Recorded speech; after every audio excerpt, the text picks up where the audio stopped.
ये मनमानी आचरण होने पर फिर कृपा काम नहीं करती। आप जो चाहे वो निंदनीय कार्य करे और गुरुजनों की कृपा आपको विमान पे बैठाल के परम पद पहुंचा दे, ऐसा आज तक हमने नहीं सुना, पढ़ा नहीं, संतों से कहीं ऐसी बात नहीं सुनी।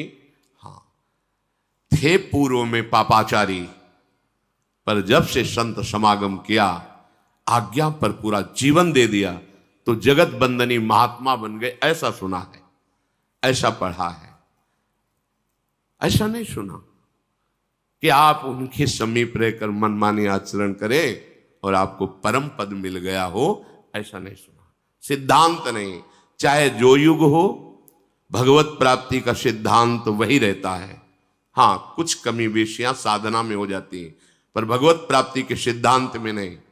थोड़ी भी सिद्धांत की चूक, वो चूक ही होगी, आपके हृदय के आनंद को सुखाने वाली होगी। इस समय जो आपको अवसर मिला है, ये अमोघ है। चूक गए, पता नहीं किस युग में अवसर मिलेगा। 4,32,000 में तो अभी 5,000 के ऊपर कुछ हुआ है। बहुत बड़ा समय इस राजा का है, कलयुग का। और ये कपट, कुटिलता, व्यभिचार, हिंसा, मदिरापान, द्वित कीड़ा, इसका ही उत्साह बढ़ाएगा।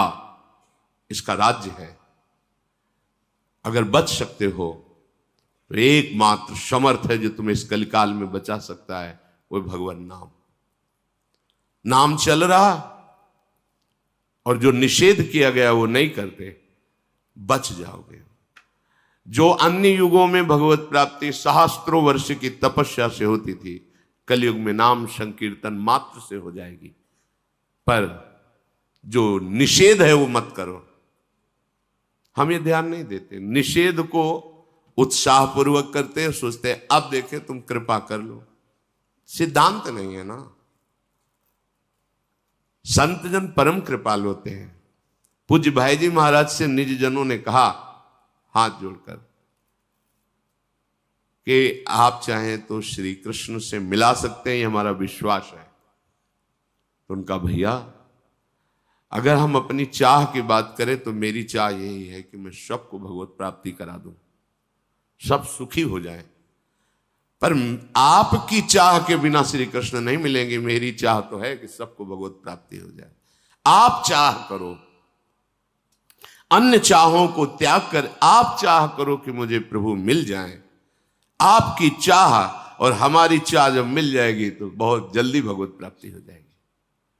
पर आप चाह पैदा करने वाले सत्संग को रोज सुनते हैं, पर अपनी चाह का आप आदर देते हैं, भगवत प्राप्ति की चाह का नहीं।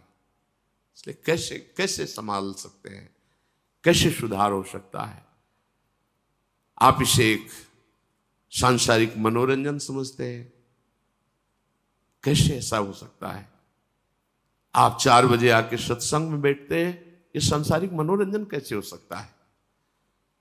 अगर आप इसे मनोरंजन नहीं समझते तो आप इसको धारण क्यों नहीं करते? दोनों बातें। अगर आप इसे सत्य समझते हैं, सौभाग्य समझते हैं, तो आप धारण क्यों नहीं करते? अगर धारण करते तो आपकी दुर्दशा नहीं होती। ये जो मन आपको वासनाओं में फंसा करके आपकी दुर्दशा करता है, ये नहीं कर सकता। बिना ही प्रयास होई भवभंगा। आपको प्रयास नहीं करना पड़ेगा। अगर सत्संग मिल रहा है तो बिना ही प्रयास होई भवभंगा। बिना अनुभव के थोड़ी लिखा गया ये अनुभव। बड़े बड़े व्रत से, नियमों से, तीर्थयाटन से, वेदाध्ययन से, धर्म कर्म से जो बात नहीं बनती वो सत्संग से बन जाती है। आपको सत्संग मिल रहा है, परिवर्तन नहीं, फिर हमारी बात समझ में नहीं आती। सत्संग मिले और उसका रंग न बदले तो बाहर का रंग बदल गया ये तो देख लिया, लेकिन अंदर का अहंकार, वासना में मन, ये मंत्र से बदलेगा, नाम से बदलेगा, विचार से बदलेगा। आप लगते नहीं। सहज में साक्षात्कार कराने की सामर्थ्य श्रीमद चतुराशी जी में है। निरखय जुगल किशोर, ध्यान में नहीं, ऐसे खुले नेत्र। कितने मिनट लगता है, कितना बड़ा लाभ। अगर आप रफ्तार से गायन करें तो 45 मिनट, थोड़ा मन घंटा सवा घंटा, राग पूर्वक गान करें 1.25 घंटा। 24 घंटे में एक बार चतुराशी जी कर ली तो 84 लाख योनियों में जो जाने का कर्म बंधन था वो नष्ट हो गया। छुटी 84 भ्रमंते। ये सब ऐसे महापुरुषों के वचन है कि भगवान अपना प्रण भूल सकते हैं, लेकिन इन प्रेम सिद्ध महापुरुषों के वचन नहीं। भीष्म जी के वचन के लिए अपने प्रण को तोड़ दिया। फिर ये तो महाप्रेमी जन है जो प्रियालाल की सहचरी भावना में सिद्ध होकर 8 पहर सेवा में है। एक बार चतुराशी जी का रोज गायन 84 लाख योनियों में आप नहीं फंसेंगे। छुटी 84 भ्रमंते, निरखय जुगल किशोर। निरखय जुगल किशोर, भोर और रैन न जाने, कब रात गई कब दिन गया इसका भी होश नहीं। तो फिर भोगों का चिंतन कैसे होगा, भ्रष्टाचरण कैसे होंगे। निरखय जुगल किशोर, सामने जुगल किशोर हैं तो हमारा विषय चिंतन बनेगा क्या? जब सामने विषय है तब उसका चिंतन हो रहा है। कितनी बड़ी सिद्ध वस्तु है। पर नहीं, हमें भूख ही नहीं है जुगल किशोर की, इस भयावह संसार से मुक्त होने की भूख ही नहीं। जब पूज्य श्री जयदेव जी का चरित्र पढ़ा तो प्रारंभ में नए ने तो हृदय जल गया। कहां थे भगवान जब ऐसे महापुरुष जो रात दिन भगवान के भजन में लगे हुए हैं, किसी ने दक्षिणा दी। जब देखा कि ठग है तो दे ही दिया अपनी तरफ से, फिर भी उन दुष्टों ने उनके हाथ पैर काट कर कुएं में डाल दिया। कहा एक बार पूछा गुरुदेव भगवान से कि कुछ ऐसे चरित्र हैं जो सुनने के बाद हृदय हमारा जलता है और लगता है भगवान ऐसा क्यों किए, क्यों किए, क्या प्रारब्ध जब आपकी शरण में क्या। तो श्री जी की सेवा कर रहे थे महाराज जी, तो उनका देखो भजन करो और ये चिंतन छोड़ो। भगवान लीला बिहारी हैं, वो लीला करते रहते हैं अपने आप से अपने आप में। उनकी क्या लीला किस समय कैसे हो रही बड़े बड़े महात्मा नहीं जान पाए। भजन करो तुम, भजन, यही उत्तर मिला था हमें। भजन करो, बस शांति से भजन करो, ये चिंतन ही मत करो। हमें नहीं, बड़े बड़े महापुरुषों के चरित्रों को पढ़ने पर बड़े बड़ों को हुआ। ऐसा क्यों हुआ? अपने गुरु की रक्षा के लिए जा रहे हैं, दोनों आंखें निकाल ली गई, 2 महापुरुषों की। रामानुजाचार्य चरित्र में पढ़ा, आंखें निकाल ली गई। एक नास्तिक को भगवत मार्ग का अनुसरण करने के लिए कृपा कर दी। वो घर बुलाता है, उसकी पत्नी खोलता हुआ पानी पूरे शरीर में, पूरा शरीर जल गया। तुकाराम जी का पूरा, विठ्ठल विठ्ठल विठ्ठल, बहुत ताप हो रहा है प्रभु, ऐसे वचन वाणी उनकी पड़ी, बहुत ताप हो रहा है प्रभु। ये क्या है? हम भगवान से पूछते थे क्या है, कई बार हृदय में उनसे, ये क्या है, क्या अपराध बकाया है इनका? एक श्वास भी तो खाली नहीं जाती आपसे, फिर ऐसा क्यों इन महापुरुषों को दुख, क्यों बाहरी प्रहार, क्यों बाहरी यातना इनको? इसका कोई उत्तर नहीं है सही माने में, क्योंकि वो अपने आप से अपने आप में खेलते रहते हैं। उनका हरि तेरी गति लख न परे, करी गोपाल की होए। वो क्या खेलते हैं कि सरस्वती की भी बुद्धि में नहीं आता, अपने लोग तो बहुत छोटे हैं। बस इन किन प्रकारें हम अपने चित्त को प्रभु में जोड़े, निर्णय मंगल में निकलेगा। वही तुकाराम जी सदैव विमान पर बैठकर खूब घंटानाद नाम कीर्तन की ध्वनि के बीच से भगवान के धाम, उसी देह से सदैव भगवान के धाम को गए। ये परमार्थ पथ है, ऐसा सोचा जाए कोई संकट ना आवे, विपत्ति ना आवे, नहीं। जब कोई इस विचार करता है कि हजारों को लेकर चलेंगे प्रभु के मार्ग में, तो टांग तोड़ती है माया, टांग तोड़ देती है, उसको असहाय धूल धूसरित कर देती है। और वो भी भगवान के दास है, जैसे भी बनता है घसीट के ही सही पर पाला तक पहुंचाते हैं। पाला होता है ना बीच में। ये खेल है भगवान की माया का, और ऐसा खेल है कि है स्वप्नवत पर सत्य भास रहा है। निकल चलो इस खेल से, बढ़िया अवसर मिला है। नहीं करूंगा कभी किसी का अब तन मन धन से अपमान, सब में सदा देख प्रभु को मैं सदा करूंगा सुच सम्मान। आप ही हो, आप ही हो, अब बताओ आप ही हो।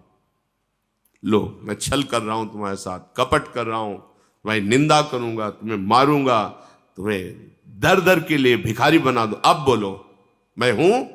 हाँ हो, आप ही हो।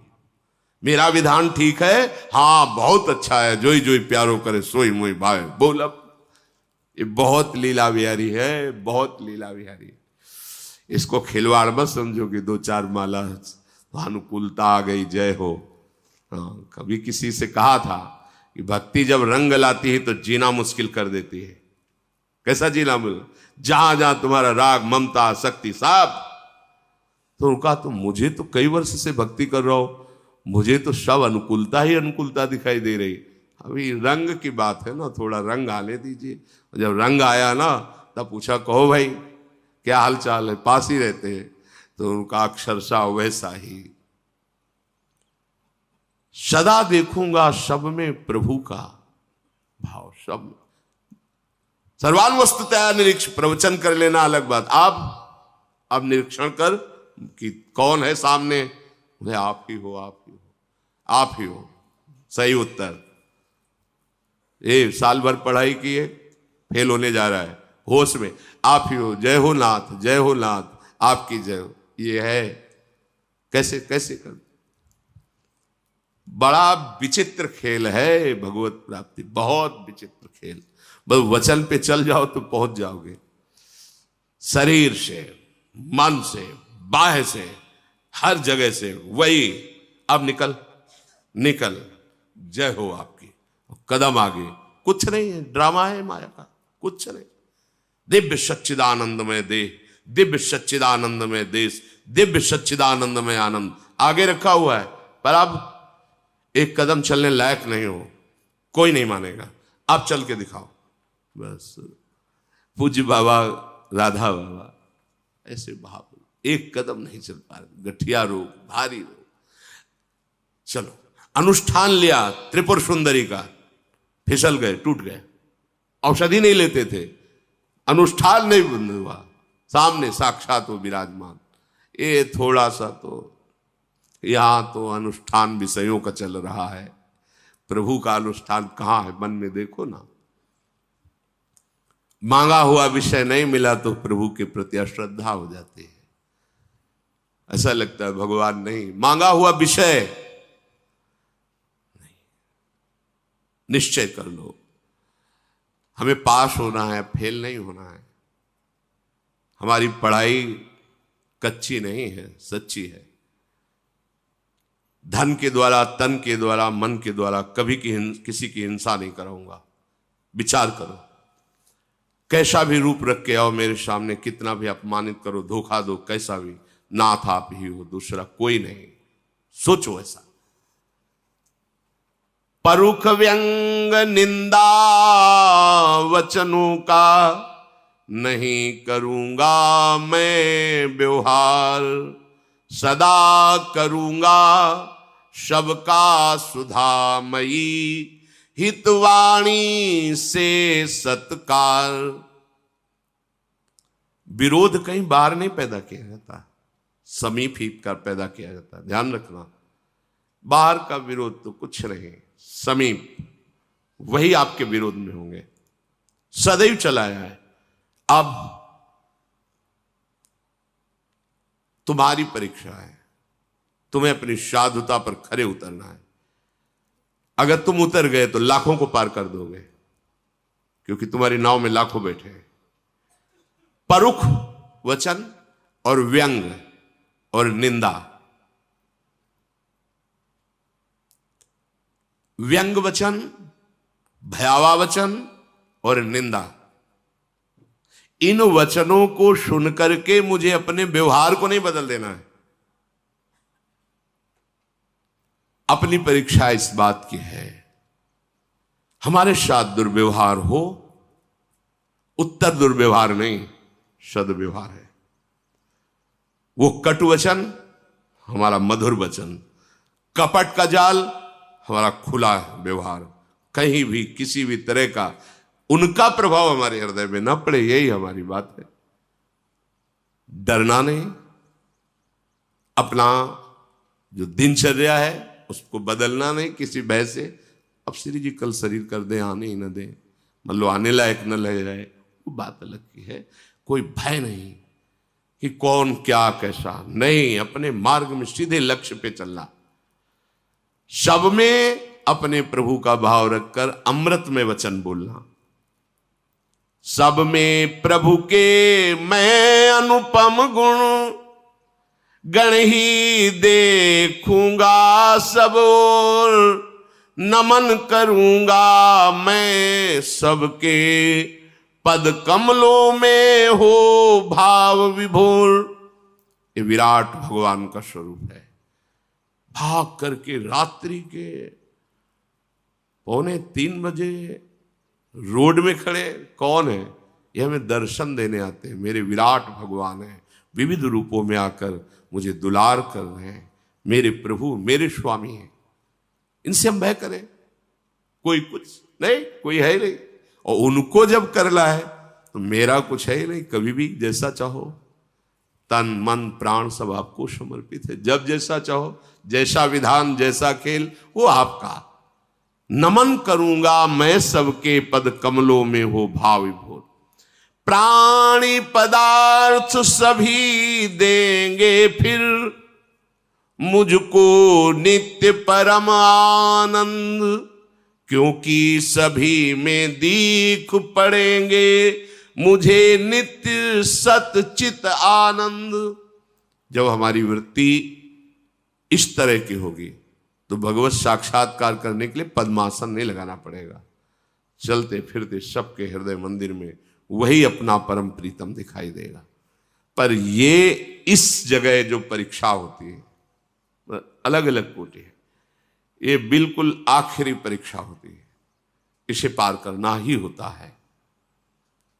जिनके मस्तक पर लाखों मन फूल चढ़ा होगा, उड़िया बाबा, बड़ी अपार श्रद्धा है, साक्षात ब्रह्म, ऐसे ही पद्मासन में बैठे हुए सभा के बीच में गड़ासा चल रहा है, फव्वारे खून के, ओम ओम ओम शांत।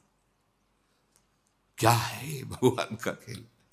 एक बार नाम ले तो पीछे डोलते हैं। ये तो ब्रह्म स्वरूप महापुरुष है। हरि तेरी गति लख न पड़े। यदि तुमने ठान लिया है कि इनका कल्याण करेंगे तो धज्जियां उड़ा देंगे। ये माया के पार्षद देखते हैं, पर बस अपना कुछ रह ही नहीं गया तो चाहे धज्जियां उड़ाओ या फूल उड़ाओ, ऊपर आपके ऊपर है। ये ऐसा नहीं कि केवल जो बच्चा साधक है उसके ऊपर की बात नहीं कह रहे। जब आप ऐसे यश कीर्ति में राजी हो, भोग में राजी हो, तो ये नहीं आएगा प्रश्न। ध्यान रखना, ये प्रश्न नहीं आएगा, क्योंकि आप पता है कि वहीं गिरे हुए हो, आगे बढ़ नहीं सकते। अगर उसके आगे कदम बढ़ाया, फिर जो शुरू होता है पीड़न, प्रहार, अत्याचार, निष्कासन, निंदा, अपमान। अब इन फूलों का हार बनाकर पहन लो तो प्रिया प्रीतम के समीप पहुंच गए। अच्छे से समझ लेना, ये आशा मत रखना पावड़े बिछा, हो सकता है पावड़े बिछाए जाए, लेकिन आगे चल करके जब आपका फाइनल एकदम, क्योंकि आप अकेले निकलना चाहो तो चुपचाप गुफा में बैठ के भजन करो, निकल जाओ। लेकिन हजारों को लेके चलना चाहोगे, पैर तोड़ देगी माया, उसका स्वभाव है। पर भगवान के पार्षद जब अखाड़े पे उतारे जाते हैं तो कमजोर चेला करके नहीं भेजा जाता। जब कभी किसी अखाड़े पर पहलवान अपना चेला उतारता है ना, तो पहले ही रगड़ के इतना मजबूत कर देता है कि उसके कोई भी, हाँ, आप जब भगवत मार्ग में चले तो इतना जान लीजिए कि अब जो भी होगा परम मंगल होगा और मुझे सहना होगा, तो चल सकते हो। ये आखिरी बाजी है। थोड़ी देर ढोलक हारमोनियम बजी, नाच कूद लिया, भक्ति का एक अंग है। सर्वांग अंग भक्ति का प्राण पदार्थ सभी में अपने प्रभु का विधान देखना और सबको प्रभु में मानना, और इसमें अंतर ना पड़े, और वही तुम्हारे विरोध में खड़े किए जाएंगे जहां तुम्हारी आशा ही नहीं है। ये आदमी ऐसा, हाँ क्यों, सब में वही बैठा, चाबी घुमा दी, अब चलो मेरे ही प्रभु हैं, उन्हीं का विधान है, चलो। कभी शिकायत करने का अवसर नहीं होना चाहिए अपने प्रभु से। नहीं, शिकायत करने के बहुत अवसर होते हैं। पहले ही इतनी अस्वस्थता दे दी, बैठने लायक भी नहीं रखा, और सेवा इतनी बढ़ाते चले जा रहे हो। पहले 2 लोग, 4 लोग, अब 4000 लोग, और फिर इतना, ये सब क्या है प्रभु तुम्हारा? ये विद्यार्थी का लक्षण नहीं है। तुम जिस पढ़ाई में चल रहे हो हर प्रश्न का उत्तर दीजिए। बोले भगवान परीक्षा क्यों लेते हैं? नहीं लेना चाहिए उनको। बने रहो कक्षा 5 में, फिर 6 में नहीं जाओगे। 6 में जाना है तो फार्म आएगा, और उसमें अलग अलग वो भी होते हैं कि तुम्हें टिक लगाना है, इसमें टिक लगाना है, ये हो सकता है कि ये हो सकता है कि ये हो सकता है। कैसे? तुम्हारा अपमान किया, जिसने तुम्हारा अपमान किया, पीटा, उसमें भगवत भाव करके उसका त्रिकाल में अमंगल न होने पावे, इसमें टिक लगाओ। बोले लगा दिया, बोले निकल जाओ। ये है, ये प्रश्न है, करत जे अनसहन निंदक तिनों पे अनुग्रह करो। इतना भी मन में नहीं आना चाहिए कि देख लेंगे, नहीं आना चाहिए। अगर उनको देख लोगे तो फिर प्रियालाल को नहीं देख पाओगे। आंख झुकाओ, तुम ही हो, तुम्हारा हर विधान स्वीकार है, कभी शिकायत नहीं करूंगा, कदम आगे। इतना तो धैर्यवान बनना ही पड़ेगा भगवत प्राप्ति करने के लिए, पक्का समझो। ये बहुत भ्रमण से बड़े बड़े महापुरुषों को देखा, वहां की सब बातें सुने। अपने लोग थोड़ी प्रश्न में भगवान को उलहना देने लगते हैं, भगवान कैसे क्या। कथा कर रहे हैं, भगवत यश गान करके सबका कल्याण हो, गदाधर भट्ट जी तो सब अनुकूल थोड़ी रहते।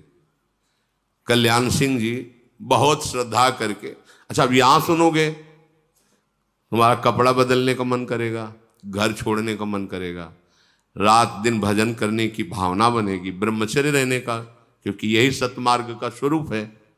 अब वो न तो पत्नी से बोलते, उसको लगा कि ये जो कथावाचक है, इन्हीं के संग से हमारा तो जीवन ही लुट गया। वो बात ही नहीं करते थे ब्रह्मचर्य। अब उसने सोचा कि ठीक है, तो हम इन्हीं को देखते हैं पहले जो उपदेश करते हैं।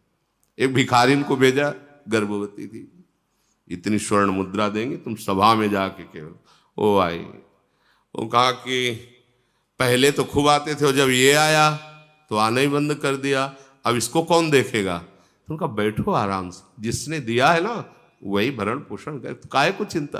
कितने समर्थ महापुरुष हैं। अरे तुमने क्या कह दिया सभा में? इज्जत और बेइज्जत दोनों भगवत स्वरूप। अब 2 विभाग हो गए श्रोताओं में, यार ऐसा तो कभी नहीं हो सकता। एक ने कहा हो भी सकता है भाई, नाटक चल रहा हो, ऐसा भी हो सकता है। और उनमें आपसय में बड़ी व्यथा हुई। गदाधर भट्ट जी को कुछ नहीं, वैसे ही भगवत चर्चा शुरू की। बैठो, बाद में बात कर लेंगे, जिसने दिया वही पालन करे बस। एक बहुत ही श्रद्धावान और प्रवीण बुद्धि के थे कि गदाधर भट्ट जी जान न पाए, इशारे से बुलाया, पीछे सिंहासन से पीछे ले गए, चाकू रखते थे, निकाला। उस समय सत्य बोल, तुझे किसने भेजा है? तो उन्होंने कहा कि कोई कल्याण सिंह है, इसमें कथा सुनने आते हैं, उनकी पत्नी ने इतनी मुद्राएं दी, ये कहा कि आपको ये बस बोल देना है, तो मैं तो भिखारी हूं, पैसे के लिए बोल दिया, हमें पैसा मिलेगा, हमारा काम चलेगा। बोल बोल सभा में चल के यही बोल। फिर आग गदाधर बोले ना ऐसा मत डांटो। कल्याण सिंह ने जे ही सुना, हो तो राजपूत थे, पदाधिकारी थे, भागे कि मैं अभी उसको मारता हूं जाके, हमारे गुरु के प्रति ऐसा दोषारोप। वो गदाधर, यही सत्संग का फल है, तुमने सुना, यही सत्संग है। शांत शांत शांत। अपने कल्याण के लिए तुम अगर कमरे में बंद रहकर भजन करोगे तो ज्यादा विघ्न नहीं पड़ेगा। प्रश्न उत्तर